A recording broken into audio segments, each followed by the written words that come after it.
بلغ العلا بكماله كشف الدجى بجماله حسنت جميع خصاله صلوا عليه وآله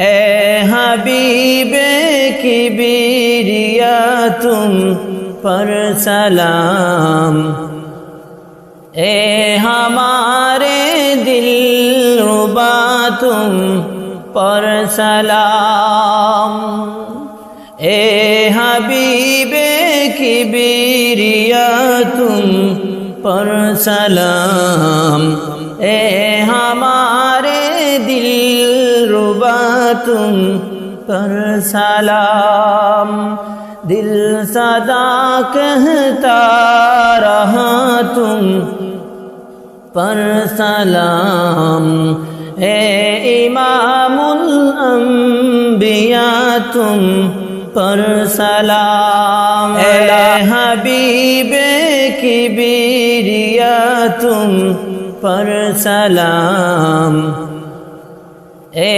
ہمارے دل ربا تم پر سلام اے حبیب کبریا تم پر سلام اے ہمارے دل ربا تم پر سلام دل صدا کہتا رہا تم پر سلام اے امام الانبیاء تم پر سلام لا الہ الا اللہ محمد رسول اللہ صلی اللہ علیہ وسلم সম্মানিত হাজিরিন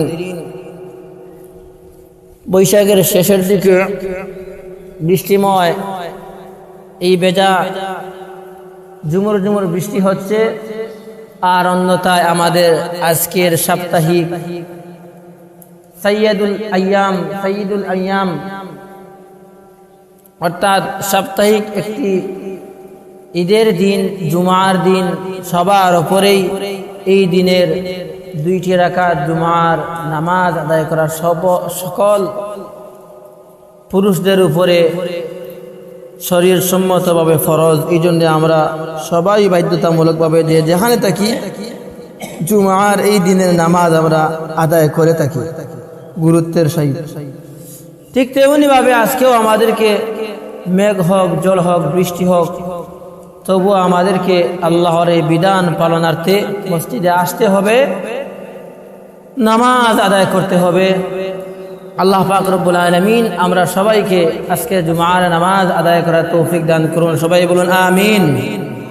সম্মানিত হাজরিন, মুসল্লিয়ানে কেরাম, মুরব্বিয়ানে আযম, আমার যুবক ভাইরা, পর্দার আড়ালে আমার সম্মানিতা মা ও বোনেরা, আমরা এমন এক সময় অতিবাহিত করতেছি যে সময়টুকু জিলকদ মাসের একেবারে শেষ দিকে এবং জিলহজ মাস আমাদের সামনে আসতেছে নিকটবর্তী। এই সময়টুকু আমরা পার করতেছি, এই সময়ের মধ্যে রয়েছে 10টি দিন, আল্লাহর কাছে পছন্দের 10টি দিনের মধ্যে রয়েছে এবং রয়েছে এখানে আরাফার দিন, রয়েছে কুরবানি দেওয়ার ওই 3টি দিন, যেই 3 দিন কুরবানি দেওয়া যায়। অর্থাৎ আমরা যেখানে একটি দিনকেই বেশি গুরুত্ব দিয়ে কুরবানি আদায় করি, প্রথম কুরবানি ঈদের নামাজের পর থেকে নিয়ে প্রথম ওই দিনটি অর্থাৎ কুরবানি পর্যন্ত এই সময়টুকু আমাদের একেবারে নিকটবর্তী। যদিও আমরা সামাজিক রীতিনীতি অনুযায়ী ঈদ পালন করে থাকি, একটা আনন্দ ফুর্তি করে থাকি, কুরবানি দিয়ে থাকি, এটা আমাদের সমাজের মধ্যে আমরা প্রচলন সৃষ্টি করেছি, এই জন্য আমরা আনন্দ করি অনেকে। কিন্তু শরীর সম্মতভাবে এটা শুধু আনন্দের মধ্যে সীমাবদ্ধ নয়, বরঞ্চ এর মধ্যে রয়েছে ইবাদত, এর মধ্যে রয়েছে অনেক সওয়াবের কাজ, এর মধ্যে রয়েছে অনেক মঙ্গলের কাজ, অনেক গরিব দুঃখীদের সেবা করার কাজ, নিজের গুনাহ মাফ করার মতো গুরুত্বপূর্ণ সময়টুকু রয়েছে এই কিছুদিনের ভিতরে। আজকের যে জুমা চলে যাচ্ছে, আগামী জুমার পরেই কিন্তু পরের জুমা আর আসবে না, এর ভিতরেই কিন্তু ঈদ হয়ে যাবে। এই জন্যে আমরা আজকে থেকে নিয়ে এই সময়টুকু পার করব, প্রতিটা সময় আমাদের কাছে গুরুত্বপূর্ণ। আল্লাহ রাব্বুল আলামিনের কাছে 4টি মাস বড় গুরুত্বপূর্ণ, সম্মানিত মাস। 4টি মাস, এই 4টা মাসের মধ্যে থেকে জিলকদ, জিলহজ এবং মুহররম আর রজব। মুহররম মাস এবং রজব মাস, জিলকদ এবং জিলহজ মাস আল্লাহর কাছে খুবই পছন্দনীয়, আল্লাহর কাছে খুব গুরুত্বপূর্ণ এবং পছন্দনীয় মর্যাদা সম্পন্ন মাস হলো 4টি। এর মধ্যে থেকে বর্তমান চলিতেছে জিলকদ এবং আসতেছে জিলহজ মাস। তাহলে বোঝা গেল আল্লাহর কাছে পছন্দনীয় এবং মর্যাদা সম্পন্ন মাস এইগুলাতে ইবাদত করলে অনেক সওয়াব হয়, এজন্য আমরা ইবাদত করব। এই দিনগুলোর মধ্যে, এই 2টি মাসের মধ্যে রয়েছে, অর্থাৎ জিলহজ মাসের 1 তারিখ থেকে নিয়ে 9 জিলহজ অর্থাৎ 10 তারিখের ঈদ পর্যন্ত 10টি দিন রয়েছে। এই দিনগুলো আল্লাহর কাছে এত বেশি মর্যাদাওয়ালা, এত বেশি কদরওয়ালা, আল্লাহ রাব্বুল আলামিন এই দিনগুলোকে ওসিলা করে সম্বোধন করে তিনি 30 নম্বর পারায় সূরা ফাজরের মধ্যে বলেন, বিসমিল্লাহির রাহমানির রাহিম, ওয়াল ফাজর ওয়া লায়ালিন আশর والشفع والوتر والليل إذا يسر هل في ذلك قسم لذي حجر ألم تر كيف فعل ربك بعاد إرم ذات العماد। এই আয়াতগুলোর মধ্যে আল্লাহ রাব্বুল আলামিন কয়েকটা জিনিসের তার সৃষ্টির প্রতি তিনি কসম খাইছেন। ইরাম জাতের প্রতি, ইরাম গোত্রের কসম খাইছেন, যারা ছিল ক্ষমতা সম্পন্ন, এবং কওমে আদ গোত্র, এই জাতির প্রতিও তিনি কসম খাইছেন। আমাদেরকে সতর্ক করে বলতেছেন, তোমাদের কি স্মরণে নেই আমি যে আদ জাতিকে আমি ধ্বংস করে দিয়েছিলাম, যারা আমার অবাধ্য করে হয়েছিল, আমার হুকুমের অবাধ্য করার কারণে আমি আদ জাতিকে ধ্বংস করে দিয়েছি, ইরাম জাতিকে আমি ধ্বংস করে দিয়েছি। ইরাম এমন একটা জাতি যারা এত বড় বড় তাদের দেহ ছিল, হাত পা ছিল, তারা বড় বড় পাহাড় থেকে পাথরগুলা হাতে করে নিয়ে এসে নিজের ঘরের সামনে উঠানের মধ্যে রাখতো, হাত দিয়ে পাথরগুলা কেটে ফেলতো এবং নিজের ঘুমানোর খাট তৈরি করত। তাহলে বোঝা গেল পালঙ্কের সমমান বর্তমান পালঙ্ক থেকে খাট থেকে আরো বড় পরিমাণ তাদের খাট ছিল। এত বড় বড় খাটগুলা, পালঙ্কগুলা, টেবিলগুলা, ঘরের আসবাবপত্রগুলা পাথর দিয়ে তারা তৈরি করত। আর এইগুলা তারা গাড়ি দিয়ে বহন করতো না, হাত দিয়ে বহন করতো, হাত দিয়ে কাটতো। এত বেশি শক্তি ছিল। ইরাম জাতের কথা আল্লাহ রাব্বুল আলামিন গোত্রের কথা বলেছেন, তাদের শপথ খাইয়েছেন, তাদের কথা আমাদেরকে স্মরণ করিয়ে দিয়েছেন। কওমে আদের কথা স্মরণ করে দিয়েছেন। আলাম তারা কাইফা ফাআলা রাব্বুকা বিআদ, আলে বলতেছেন ওই সমস্ত আদ জাতিদের কথাও, তারা যে আমার অবাধ্য করেছিল, তোমরা জানো কি তাদের কি পরিণতি হয়েছিল? আমি তাদেরকে প্রায় 8 দিন যাবত আকাশের উপরে আমি তাদেরকে উড়ন্ত অবস্থায় রেখেছিলাম।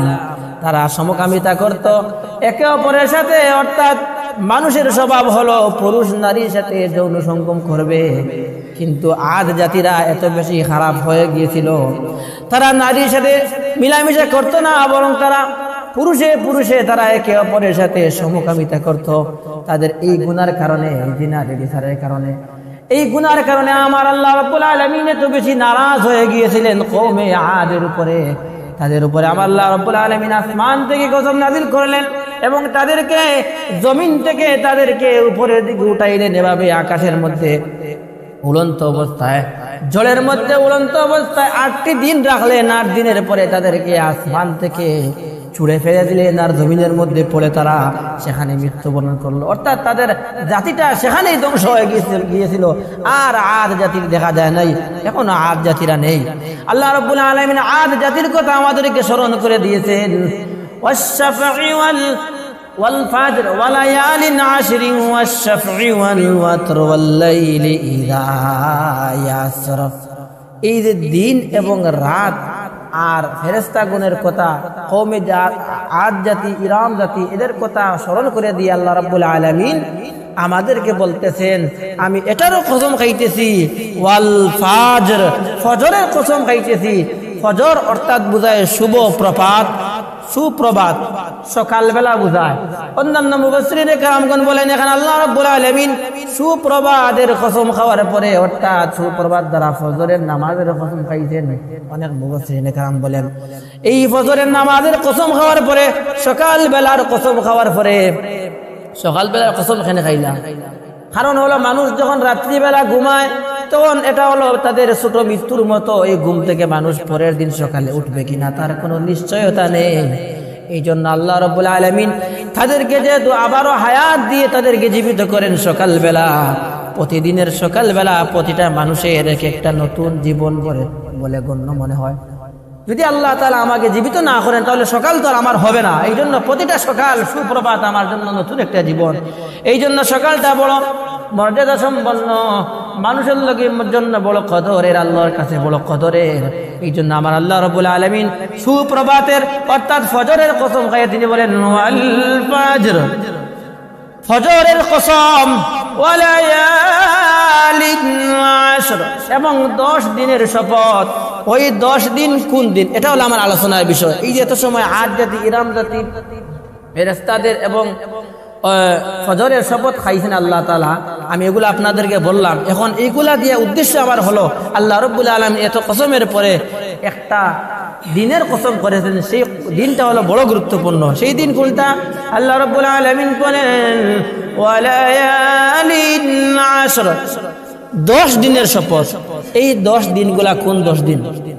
এই 10 দিন হলো ওই যে আমি আগে বলেছিলাম জিলহজ মাসের 1 তারিখ থেকে নিয়ে ঈদের আগের রাত পর্যন্ত, অর্থাৎ আরাফার দিন পর্যন্ত।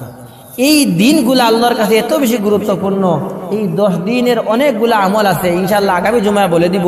10 দিন চলে আসবে, আগামী জুমায় 10 দিন ঢুকে পড়বে, অর্থাৎ 10 দিনে 2-4 দিন চলে যাবে। এই 10 দিনে অনেক আমলগুলো আছে, কিন্তু এই 10 দিনের পাশাপাশি আমাদেরকে 10 দিন শেষ হওয়ার পরে অনেক আমলগুলো আছে। ঈদের দিন বলবো কুরবানি কিভাবে গরু জবাই করবেন, কিভাবে গরুর মাংস বন্টন করবেন ইত্যাদি মাসালা ঈদের দিন বলবো, কারণ একটু পরেই আপনারা এগুলো আমল করবেন। এই জন্য তখন বলবো, এখন আর বলবো না। কিন্তু কুরবানি কিভাবে আসলো, কুরবানি কেন, এবং হজ করা কি আমাদের উপরে, যাকাত সেটা কি, আমি 2-3 জুম্মা থেকে আলোচনা করতেছি, কিন্তু বিষয়টা গুছাইতে পারতেছি না। কিছু বলে আসি, তারপরে সময় শেষ হয়ে যায়। আলোচনাও একেবারে কম নয়, অনেক লম্বা আলোচনা। হজ সম্পর্কে 17 নম্বর পারার প্রথম মধ্যখান থেকে একটা সূরাই আছে। এই যে সূরার নাম হলো সূরাতুল হজ। আজকে আমি অনেক সময় সেটা পড়েছি, তাফসীর পড়েছি, পড়তে পড়তে ঘুম চলে আসলো। অনেক লম্বা একটা সূরা। এই সূরার মধ্যে আল্লাহ রাব্বুল আলামিন হজ সম্পর্কে বিভিন্ন কথাগুলো বলে দিয়েছেন। এই কথাগুলো সবগুলো আপনাদের সামনে বলতে গেলে সময় অনেক বেশি, তবে সংক্ষেপে বলতে পারি। হজ হলো মুসলমানদের জন্য 5টি বিধানের একটি বিধান। আমি বলেছিলাম গত জুমায়, বুনিয়াল ইসলামু আলা 5 শাহাদাতি আল্লা ইলাহা ইল্লাল্লাহ ওয়া আন্না মুহাম্মাদান আবদুহু ওয়া রাসূলুহু ওয়া ইকামিস সালাহ ওয়া ইতাইজ যাকাত ওয়াল হজ্জি ওয়া সাওমি রমাদান। এই কুরবানি সম্পর্কে আলোচনা করার আগে কিন্তু হজ হয়, হজ পালন করেন। আর হজের পাশাপাশি কিন্তু আমাদের যাকাতের কথা চলে আসে, একটার একটা সামঞ্জস্য। দেখেন, যেই ব্যক্তির উপরে হজ ফরজ হবে ওই ব্যক্তির উপরে কিন্তু যাকাতও ফরজ হবে, আর যার উপরে যাকাত ফরজ হবে তার উপরে কুরবানি ওয়াজিব হবে। তাহলে একটা আর একটা সামঞ্জস্য কিনা, একটা আর একটার লগি জড়িত আছে। এই তিনটা আমল হলো ধনী ব্যক্তিদের জন্য, গরিব ব্যক্তিদের জন্য নয়। গরিবের উপরে হজ করা ফরজ নয়, যাকাত দেওয়া ফরজ নয়, আর কুরবানি দেওয়াটাও তাদের জন্য ওয়াজিব নয়। তাহলে এই পুরো মাসের এই বিগত 1 মাস থেকে যে আলোচনা হইতেছে, পুরো আলোচনাটা কিন্তু ধনীদের জন্য। যারা সামর্থ্যবান আছেন আপনারা খেয়াল করবেন, অনেকে জানেন, অনেক মানুষ শিক্ষিত, মাসলাগুলা যেগুলা জানেন না খেয়াল করবেন। আমি মাসলা বলবো আগামীতে, আগামী জুম্মা কিছু বলবো, ঈদের দিন আমি শুধু মাসআলার ওয়াজি করবো ইনশাল্লাহ। আর এখন আমি আরেকটু ইতিহাস বলতে চাই। এই যে কাবাঘর এবং কুরবানি, এটা কিন্তু এমনিতে আসে না, এর পিছনে অনেক রক্ত জড়ানো হয়েছে, অনেক ইতিহাস আছে, অনেক কষ্ট, অনেক নিজের জীবনকে বিসর্জন দিতে হয়েছে। হযরত ইব্রাহিম আলাইহিস সালাম এবং হযরত সারা এবং ইসমাইলের ঘটনা গত সপ্তাহে বলতেছিলাম। হজ সম্পর্কে ইব্রাহিম আলাইহিস সালামের কথা খুব বেশি কোরআনে কারীমের মধ্যে এসেছে। ইব্রাহিম আলাইহিস সালামকে আল্লাহ রাব্বুল আলামিন হজ সম্পর্কে বলেছিলেন, হে ইব্রাহিম আপনি ডাক দিয়ে বলেন, ওয়াআযিন ফিন-নাসি বিল-হাজ্জি ইয়াতুকা রিজালাও ওয়া আলা কুল্লি দামিরিন ইয়াতিনা মিন কুল্লি ফাজ্জিন আমিক। ইব্রাহিম আলাইহিস সালাম যখন কাবা ঘর নির্মাণ করলেন, কাবা ঘর কিভাবে নির্মাণ করা হলো আমরা অনেকে জানি। কাবা ঘরের মিস্ত্রি ছিলেন হযরত ইব্রাহিম আলাইহিস সালাম, যিনি আমাদের জাতির পিতা। আর এই ঘরের কাজ করতে গিয়ে যিনি যুগালির কাজ করেছিলেন, সহকারী ছিলেন, ওই তিনি হলেন আমাদের নবী হযরত ইসমাঈল আলাইহিস সালাম। ইব্রাহিম আলাইহিস সালামের পুত্র ইসমাঈল আলাইহিস সালাম কাবা ঘর বানাইতে তিনি সহযোগিতা করেছিলেন, যুগালির কাজ করেছিলেন। আমরা কনস্ট্রাকশন কাজ যখন করি আর আমরা রাজমিস্ত্রি কাজ করি, তখন ওই সিঁড়ির অনেক কিছুর প্রয়োজন হয়, জানি মাছার প্রয়োজন হয়। কাবা ঘর এখান বানাইবার সময়ও মাছার প্রয়োজন আছে, তখন তো আর মাছা এই যে সিঁড়িগুলার খাইছেন না। এর পরিবর্তে আল্লাহ রাব্বুল আলামিন এমন একটা জিনিস তিনি তখন দিয়েছিলেন, ওই জিনিসের নাম হলো মাকামে ইব্রাহিম। মাকামে ইব্রাহিমের কথা বলেছিলাম 2 সপ্তাহ আগে। আমি কি বয়ান করি আমার স্মরণ থাকে, হয়তো আপনারা স্মরণ থাকে না। আমি পয়েন্ট ধরে বয়ান করি, আমার মনে থাকে কোন সপ্তাহ কিতা কইছি আর আগামীতে কিতা কইতাম, সপ্তাহ প্ল্যান করি। এখন যদি আমি ওয়াজ করি মনে করেন নবীজির মোহব্বত নিয়া বা ইউসুফ নবীর কাহিনী নিয়া, তাহলে স্বাস্থ্য না। কারণ এখন কুরবানির সময় আর হজর সময় আর 10 দিনের সময় আর যখন যেটার প্রয়োজন তখন সেটা বয়ান করি, আগামীতে যেটা দরকার সেটা বয়ান করবো। আপনি যদি এখন আজকে এই জুম্মায় মা বাবার বয়ান করো তাইলে ওই তো না, এটা একটা সময় আইব, যে কোনো সময় যে কোনো বয়ান করা যাইতো না। এর লগে আমার মনে থাকে, আপনারাও মনে রাখার চেষ্টা করবা। এখন যে আলোচনাগুলো সবগুলা দনির লগে আলোচনা করার, কোরবানি ঈদের বেশিরভাগ বিধানগুলা দনির উপরে, এর লগে মনে রাখবা। ইতিহাস হইতেছি হযরত ইব্রাহিম আলাইহিস সালামের কাবা ঘর নির্মাণের সময় বাহন আছিল মাকাম ইব্রাহিম। মাকাম ইব্রাহিম একটা পাথর, এই পাথরের মধ্যে ইব্রাহিম আলাইহিস সালাম পা রাখছিলাম। এখন ওই পায়ের চিহ্ন প্রায় 1 ইঞ্চি গর্ত আছে এখনো পর্যন্ত। মাকাম ইব্রাহিম মক্কা শরীফের কাবা ঘরের পাশে আছে, মানুষ সেটাকে দেখে। এই মাকাম ইব্রাহিম এই সম্পর্কে আল্লাহ রাব্বুল আলামিন বলেছেন যে ওয়ালিল্লাহি আলান নাস হজ্জুল বাইতি মান ইসতাতা ইলাইহি সাবিলা ওয়া মান কাফারা ফাইন্নাল্লাহা গানিয়্যুন আনিল আলামিন।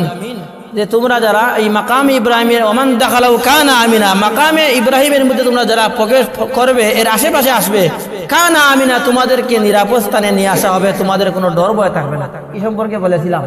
এখন এই মাকামে ইব্রাহিমে দাঁড়িয়ে ইব্রাহিম আলাইহিস সালাম তিনি কাবা ঘর নির্মাণ করেছিলেন। যখন কাবা ঘর নির্মাণ শেষ হয়ে গেল, যুগালি ছিলেন ইসমাঈল আলাইহিস সালাম, তখন আল্লাহ রাব্বুল আলামিন, আমি আগে যে আয়াত তিলাওয়াত করেছি এই আয়াতটি তিনি তাকে বলে দিয়ে বললেন, হে ইব্রাহিম তুমি ডাক দাও, আজান দাও। এটা কোন আযান? ইব্রাহিম আলাইহিস সালাম তখন হজের আযান দিয়েছিলেন। তিনি বলেন, ওয়াআযিন ফিন-নাসি বিল-হাজ্জি ইয়াতুকা রিজালাও ওয়া আলা কুল্লি দামিরিন ইয়াতিনা মিন কুল্লি ফাজ্জিন আমিক। ও মুমিন মুসলমানেরা, ঈমানদারেরা, তোমরা যারা ঈমান এনেছো, ওয়াআযিন ফিন-নাস, আর তোমাদের যাদের কানে আমার আযান পৌঁছে গেছে, অর্থাৎ হজের আযান, নামাজের ওয়াক্তের আযান নয়, হজের আযান দিয়েছিলেন।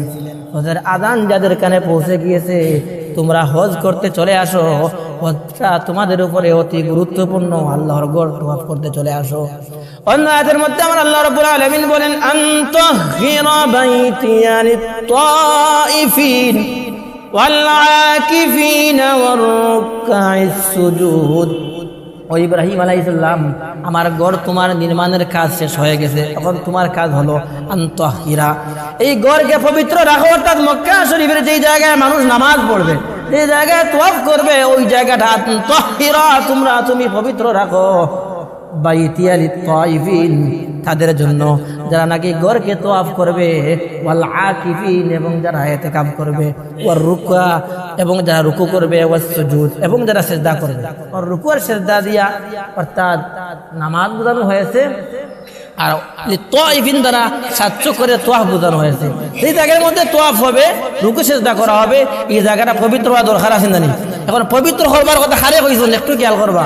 আল্লাহ রাব্বুল আলামিন বলতেছেন, وَإِذْ جَعَلْنَا الْبَيْتَ مَثَابَةً لِلنَّاسِ وَأَمْنًا وَاتَّخِذُوا مِن مَّقَامِ إِبْرَاهِيمَ مُصَلًّى وَعَهِدْنَا إِلَى إِبْرَاهِيمَ وَإِسْمَاعِيلَ أَن طَهِّرَا। দুইজন নবীর নাম হচ্ছে ইব্রাহিম আর ইসমাইল। সরাসরি নাম ঘোষণা করি আল্লাহ তাআলা, ও ইব্রাহিম আর ইসমাইল, আন তাহিরা, তোমাদের দায়িত্ব হলো এই ঘরকে, এই আমার ঘর মসজিদ খানকে পরিষ্কার রাখা। এখন এনে তো অনেক কথা আয়। এখন মসজিদ পরিষ্কার করার লগে হারে হয়েছে, যারা মসজিদ বানাইছে তারা রেখো হয়েছে, কিন্তু পরিষ্কার আয়াত হয়েছে তো আমি আর বানাই কিন্তু হইলাম না। লিত-তাইফিন, তারার লগে পরিষ্কার করো যারা ইয়া তওয়াফ করবো, ওয়াল আকিফিন, যারা ইতিকাফ করবো, মসজিদে ইতিকাফ করেন জানি, ওর রুকআ সুজুদ, এবং যারা রুকু সিজদা করবো, তারার লগে, তারা মেহমান, আমার ঘরে মেহমান তারা, যারা আমার ঘর তওয়াফ করবো, রুকু সিজদা করবো, ইতিকাফ করবো, তারার লগে পরিষ্কার রাখো।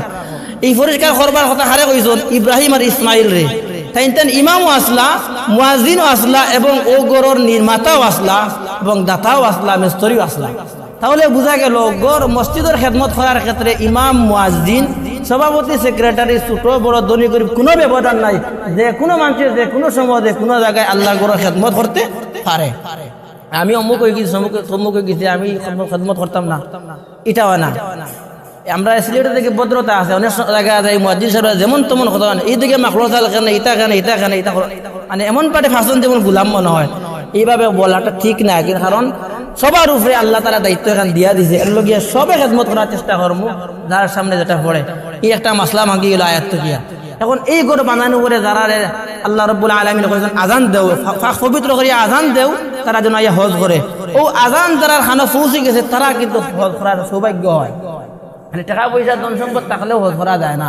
ইব্রাহিম আলাইহিস সালামে আজান দিছিলা, তখনকার সময় যারা জীবিত আছিল, ওই সময় যারা খানকে আওয়াজ পৌঁছে গেছে, পৃথিবীর আনাছে খানাছে, কিভাবে পৌঁছেছে আল্লাহ পৌঁছে, আল্লাহ সবচেয়ে ভালো জানেন, তারা গিয়ে হজ করছে। আর এখন যারা হজ করে তারা আছে রূহ জগতের মধ্যে। আল্লাহ রাব্বুল আলামিন তাদের রূহের মধ্যে, রূহের কর্ণ ছিদ্র দিয়ে আল্লাহ তাআলা এই কুদরতিভাবে এই আযানটা পৌঁছিয়ে দিয়েছিলেন। বিদায় তারা এখনকার সময় তারা হজ আদায় করতেছে, এবং আগামীতে যারা হজ করবে তাদের রূহের মধ্যে আল্লাহ তাআলা এই আওয়াজটা পৌঁছে দিয়েছেন। হয়তো আমার আপনার ভাগ্যে এটা আছে, আমরা শুনেছি রূহ জগতে, কিন্তু আমাদের সমানে নেই। যদি ভাগ্যে থাকে, আমরা আযান শুনে থাকি, তাহলে আমরা হজ করার সৌভাগ্য হবে। এখন আসুন মাসালা বলতেছি, হজ কারা করবে? হজ তারা করবে যারা যাকাতের সমপরিমাণ সম্পদের মালিক হয়ে যাবে, তারা জীবনে একবার হয় হজ করবে। এখন যদি 1 বছর অতিবাহিত হয়ে যায়, তাহলে যাকাতের সমপরিমাণ সম্পদ, একদিন বলেছিলাম 52 তোলা রূপার সমপরিমাণ সম্পদ, বর্তমান সময়ে 82 থেকে 90 হাজার টাকার মতো, এতটুকু সম্পদের মালিক হলে সে কিন্তু কুরবানি দেওয়া তার জন্য ওয়াজিব, যাকাত দেওয়া তার জন্য ফরজ। এবং এইভাবে সম্পদটা যখন সাহেবে নেসাবের অধিকারী হয়ে যাবে, হজের ক্ষেত্রে কিন্তু এত কম টাকা হবে না, কমপক্ষে 10 লক্ষ টাকার মালিক হতে হবে। এই হিসাবের টাকা যখন তার কাছে জমা থাকে, তার ব্যক্তিগত খরচ করে, তখন তার উপরে কিন্তু হজ করা ফরজ হয়। লগে লগে হজ করা লাগবে এমন কোনো বিষয় না, জীবনে একটা বার হইলেও তাই হজ করতাম ফরজ। প্রভাবশালী ধনীদের জন্য হজ ফরজ, কিন্তু দেখা যায় অনেক সময় গরিব মানুষ টাকা দাঁড় করিয়া হজও যায়। হয়তো আল্লাহ রসুলের মহব্বতে জিয়ারত করতে বালা কথা, কিন্তু কষ্ট করিয়া হজ করতে গিয়া একটা মানুষ দেখাইতে গিয়ে, আমি হাজি সাহেব দেখাইতে গিয়ে কষ্ট নিতে যাইতে না, আল্লাহ তাআলা এতে গিয়ে নিষেধ করছেন। তুমি আগে নিজের শরীরকে ঠিক রাখো, পরিবার পরিজনের খেদমত করো, তারারে খাওয়াও, বাচ্চা কাচ্চারে খাওয়ানি, তারার লগে রুজি রোজগার করাটা একটা ইবাদত, তারার মুখ আহার দেওয়া এটা একটা ইবাদত। আর আমার ঘর তোয়া ফরজ একটা ইবাদত, তবে এটা পরে আগে তুমি নিজে খাইয়া বাসে, লেগে সবার উপরে হজ ফরজ নাই। কিন্তু জাকাত যেটা, এটা কিন্তু ওই যে 52.5 তোলা রূপা এবং 7.5 তোলা সোনার সমতুল্য সম্পদ হয়ে গেলে জাকাত দেওয়া ফরজ হয়। এই জাকাতটা আমরা অনেকে দিই না, কারণ জাকাত এটা মানে কোনো আয়োজন বোঝা যায় না, আমার মধ্যে কোনো ফিলিংস আয় না। হজ করলে তো একটা ফিলিংস আয়, এখানে গিয়ে ঘুরা নিয়ে যায়, বেলা নিয়ে যায়, বালা খাওয়া যায়, একটা বালা লাগে।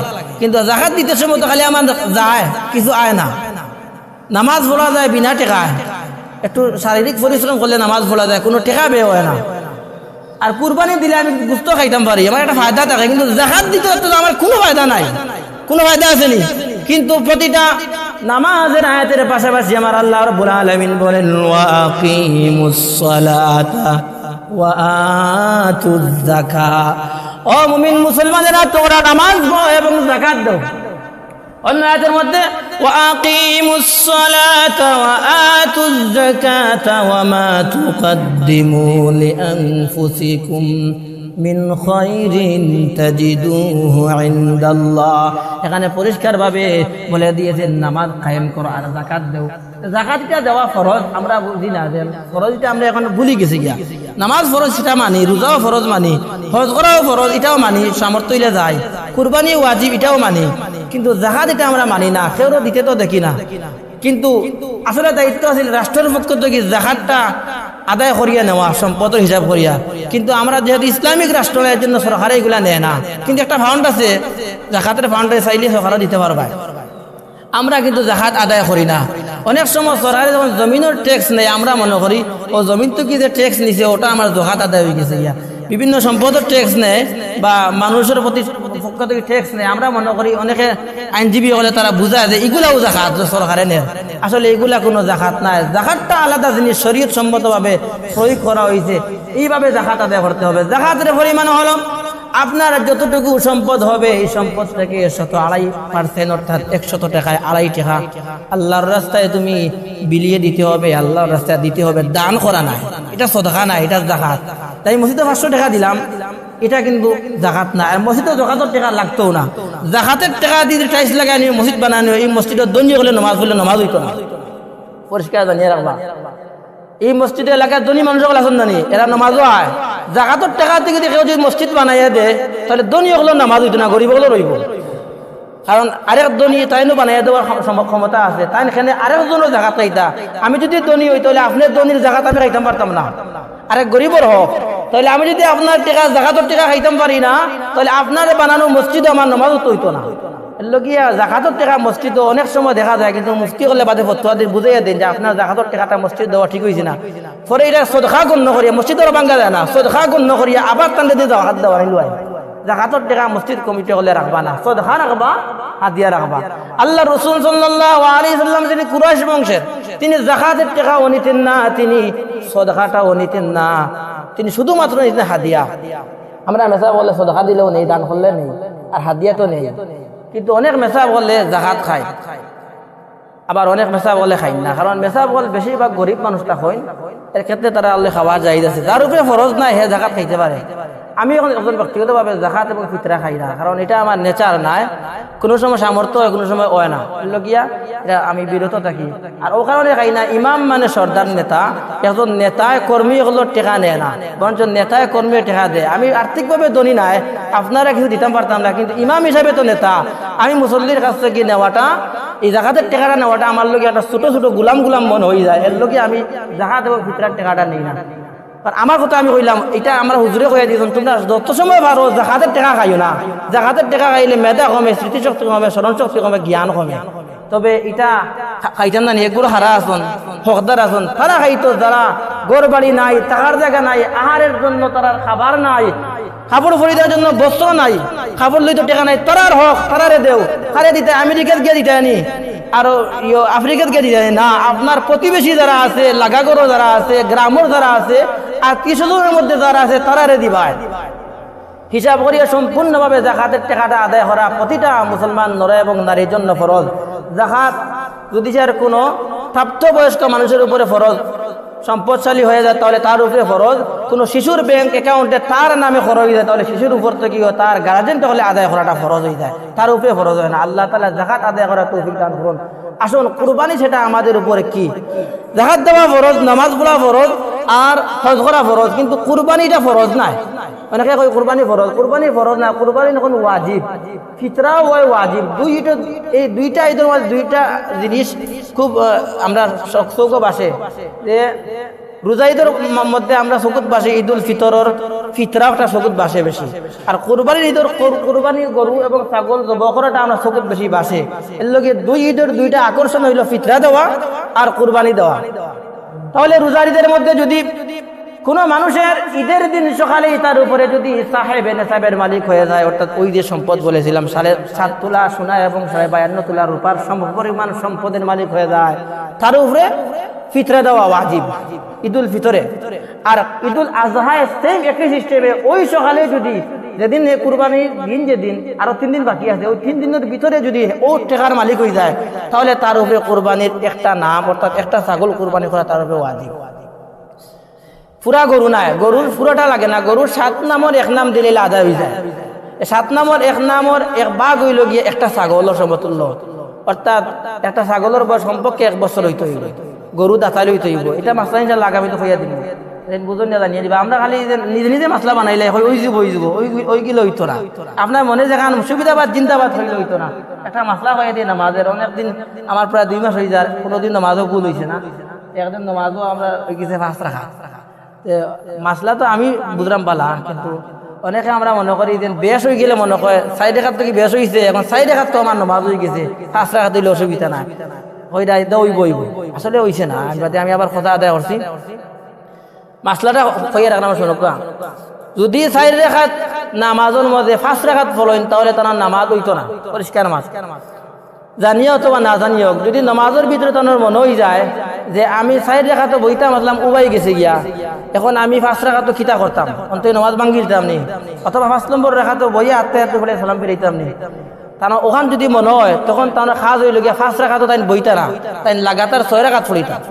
6 রেখাত ফড়িয়া 6 নম্বর রেখাত হাতে হাতে ফড়িয়া সালাম ফিরাইতা, এ থেকে 6 রেখাত তানোর নফল হইব, তানোর ই রক্ত নামাজ আদায় করা হইছে, 6 রেখাত নফল হইব, নামাজ হইব 6 রেখাত নফল নামাজ হইব, ই রক্ত নামাজ তানা আদায় হইছে না, ফরজ আদায় হইছে না। তানোর খাম হইল গিয়ে আবার 4 রেখাত দোয়ারা ফরতা, আর 5 রেখাত নামাজ ভাঙতা না, 6 রেখাত ফরাই শেষ করতা, 6 রেখাত নফল হইব। কিন্তু এক সিস্টেম আছে, ও সিস্টেমে তানোর ফরজ আদায় নফল হয়। এই সিস্টেম হইল গিয়া 4 রেখাত তাই বইজন ঠিক আছে, 4 রেখাত বইজন বইয়া সালাম ফিরাইতে আসলা, কিন্তু আত্তে হাতে ফড়িয়া তাই বলে বলে উবাই গেছেন গিয়া। উবাইয়া 3 তসবিহ পরিমাণ সময়, কিন্তু যে কোনো রুকুনের মধ্যে 3 তসবিহ পরিমাণ সময়। উবাইয়া আমি আলহামদুলিল্লাহ রাব্বিল আলামিন রহমানির রহিম মালিক ইয়াউমিদ্দিন পড়িয়া প্রায় 3 তসবিহ বুঝুননি, সুবহান রাব্বিয়াল আযীম, সুবহান রাব্বিয়াল আযীম, সুবহান রাব্বিয়াল আযীম বা আলা, ওটা হইতে যত সময় যায় 3 বার হইতে যত সময় যায় অতটা একটা তসবিহ। এর পরিমাণ সময় বেশি হয়ে গেলে গিয়া আর তাই কিন্তু ভুলতে পারত না, যেন আসলে টাকা লাগবে, অর্থাৎ আলহামদুলিল্লাহ এখন পুরা করা লাগবে, এই রাখাত পুরা করা লাগবে। এই সময়টা অতিবাহিত হয়ে গেলে তাই এখন 4 নম্বর রাখাত আত্তে হাতে ফড়িয়ে উঠছেন, ওটার মধ্যে 5 নম্বর রাখাত মনে হয়েছে আমি এক রাখাত বলান ফড়ি দিলাম, তখন তাহলে কর্তব্য হইল গিয়ে তাই 5 নম্বর রাখাত রুকু সিজদা করতা করিয়া না বইয়া আবার উবাইয়া তাই 6 নম্বর রাখাত ফরতা, 6 নম্বর রাখাত গিয়ে আত্তে হাতে ফড়িয়া সল্লিয়ালা বারিকালা ইন্নি জলাম তো ফড়িয়া সালাম ফিরাইতা, ও তানোর 4 রাখাত ফরজ আদায় হইব। ওদের মাঝখানে যে বইটক এটা করছিল, যার কারণে 4 রাখাত হইব ফরজ আদায়, আর লাস্টে যে 2 রাখাত বলান করছেন 6 রাখাত, হও 2 রাখাত হইব নফল, তখন গিয়ে তানোর ফরজ আদায় হয়েছে এবং 2 রাখাত অতিরিক্ত নফল আদায় হয়েছে। ও ক্ষেত্রে যদি হয়, কারণ কিতা 4 নম্বর রাখাত বইছন কারণে, বইয়া আত্তে হাতে পড়ছেন কারণে। যদি 4 নম্বর রাখাত বই না, তাই 4 নম্বর রাখাত না বই, এটা 8 বাই 5 নম্বর রাখাত দেন গিয়া, আর এইভাবে 6 রাখাত পড়েন, তাহলে ফরজ আদায় হয়েছে না, 6 রাখাত নফল হয়েছে, আবার ফরজ কথা পড়া লাগবো। এখন ইক্তাদাই তো বিহাদাল ইমাম কইয়া যারা নামাজ পড়িয়া গেছন গিয়া, এনের একটা মাসলা আছে, এনের মাসলা হইল গিয়ে এন গেছন কি তানোর উপরে থেকে আদায় হয়ে গেছে, ইমামের উপরে বার, এখন ইমাম গুনাহগার হইবা অথবা তাই কিতা করবা তাই জানোই। আমি আমার আল্লাহর কাছে মাফ চাইছি, তোরা দান করছি এবং আমি আবার কজা আদায় করছি, আল্লাহ মাফ করিয়া দিতা। এটা ইমামের ক্ষেত্রে তার উপরে ওজন পড়ে যায়। আপনি নামাজ পড়িয়া গেছেন গিয়া, আপনার স্মরণে নাই, ইমামের উপরে দায়িত্ব, ওদের নামাজ ইক্তাদাই তো বিহাদাল ইমাম হইছেন, এর লগে ইমামের উপরে বার পড়ে গেছে, তাই যদি ভুল করিয়া নামাজ শেষ করে হল যায় গিয়া, তাহলে আবার তাই এখানে আদায় করলে কজা আদায় করলে হলর পক্ষ